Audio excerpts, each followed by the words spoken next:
ఏం చేసుకుంటాడు? ఎట్లా పోతాడు రైతు? 2 లక్షలు అప్పు తెచ్చి పెట్టినా.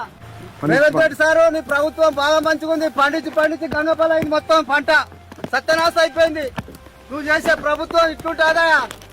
కేసీఆర్ ఉన్నప్పుడు మంచిగా ఉండే. కేసీఆర్ సల్లా ఉండా, ఎక్కడున్నాడో కానీ కేసీఆర్ దేవుడు. రేవంత్ రెడ్డి బాగా మంచిగా చేస్తుడు.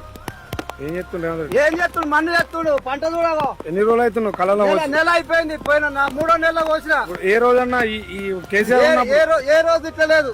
ఈ 15 లేదు. కేసీఆర్ ఉన్నప్పుడు వచ్చినాయి, అట్లు వచ్చినట్టు పోయినాయి. చూడు అట్లు పంట పండితే మొత్తం సత్యనాశ్ గంగలు పోయినాయి. ఏం చేసుకుంటాడు? ఎట్లా పోతాడు రైతు? 2 లక్షలు అప్పు తెచ్చి పెట్టినా. గతం నాశనం అయిపోయింది. 600 బత్తాలు మొత్తం నీళ్ళలో అయిపోయినాయి. ఎన్ని రోజులు అవుతున్నావు? నెల 15 రోజులు అవుతుంది. జోకి ఎన్ని రోజులు అవుతుంది? జోకి 15 రోజులు అవుతుంది. లారీ ఎప్పుడు వచ్చినాయి? లారీ నెలకు ఒకటి వస్తుంది. ఎందుకు ఇంతకుముందు ఇప్పుడు ఇట్లా ఇంతకుముందు ఎప్పుడు ఎప్పుడు లేదు, ఇప్పుడే